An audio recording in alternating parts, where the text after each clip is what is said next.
ndine vision yandakaita a few days ago. Vanoziva kudombo shava pamba paJinimbi. Imba yaJinimbi it's a true story. So ndakaoneswa ndiri pamusoro nandakagara pamusoro pemba. Chazvo kuti ukatogara ukatorelaxa ndichoita munhu akatogara pamusoro pemba nandakafesa uku. So kwanandakatarisa kwanga kune mapostori akawanda. Ndichitoti mupfungwa dzangu asi mapostori ari pamusangano. Pandobva ndanziramba wakatarisa uku kwakune varume uku kwakune vakadzi. Then pane zigepu pakati paipa anozva mugaro wavanoita kuti vamwaru posara panenge pachiparidzira munhu paipa. Pane moto wanga wakaveswa uri ipapo muhomwe.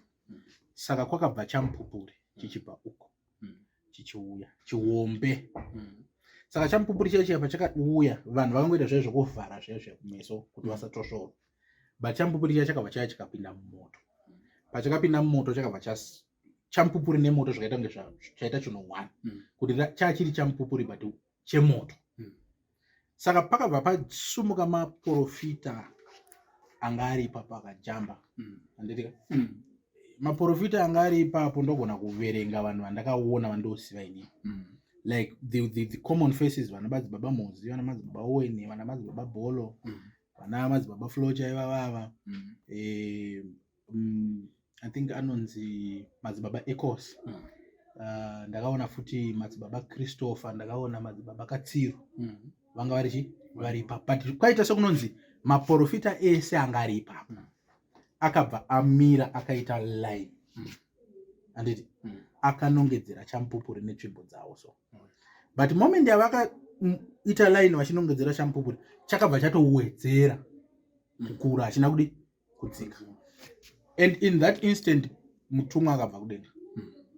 Saka ndakona kufunga kuti mutumwa akabva kudenga kuti ndakaona ngirosi nemapapiro. No, mutumwa ndakaona munhu akabva kupi kudenga akatosvika akamira kuti zvokuti munhu wese akadi akamuona. Ndobva ati kwavari muri kuitei, gumanisai tsvimbo dzenyu. Saka vakabva vagumanisa tsvimbo kuti ndakadai ndobva ndadai tsvimbo yangu yogumwa neende tsvimbo yako. Pavaigumanisa tsvimbo dzavo dzaibatana dzese kuita tsvimbo 1 hombe yakareba. Tsvimbo yayo yabatana vakabva vaita kunge vari kuda kurwirana kuisumudza kuti yachiti ndibe ndiibate ndinongedzere, wachiti ndibe ndiibate ndinongedzere, but munhu aingoibata iremerwa yaita kunge rudonana.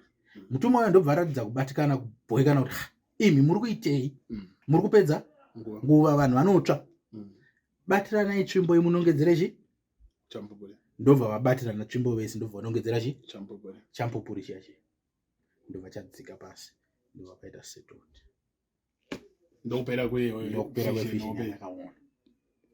Saka inini I'm not good with interpretations whether of dreams or visions. Kazhinji ndinotofonera maelders ndobvunza zvinodi makafona zvinorevei. Ndine 1 or 2 vandataura navo, but why ndati inini chinhu ichiswe public? Because ina handindi postori. Ndinogona kunge ndine mabhururu anopinda postori. Saka ndikapa translation yemabhururu angu kunozonzi avari kutaura pachavo. But iwo mapostori akaona vision ariko maprofita anonzwa mari postori. Vanokonfirma kuti zvandiri kutaura ichokwadi rega kuti inhema number 1. Number 2 vanogona kududzira kuti zvinorevei. Munofungira kuti vision pana vamwe vakatoionawo. Kazhinji kacho chinhu chino involva ungano yakawanda kudaro achiwanzoonekwa nemunhu wani. Alright. Mapostori hanzi vanofamba nemweya vanokwanisa kupa interpretation yachinechi. But zita ramataura manje raJinimbi kune mhuri kwakadungure kunana Nelea kunana baba vacho kunana how relevant are they pachiprofita. Ndosaka ndati inini I'm not good at translating. Inini chandaiona nchekuti ndakagara pamusoro pemba, which means changa chindipa ability yekuona I was on top of a place. Pamwe ndadenda ndakagara pagomo pandine chinyepere ndaona ndakagara pamusoro pemba yaJinimbi ndobva ndakagara.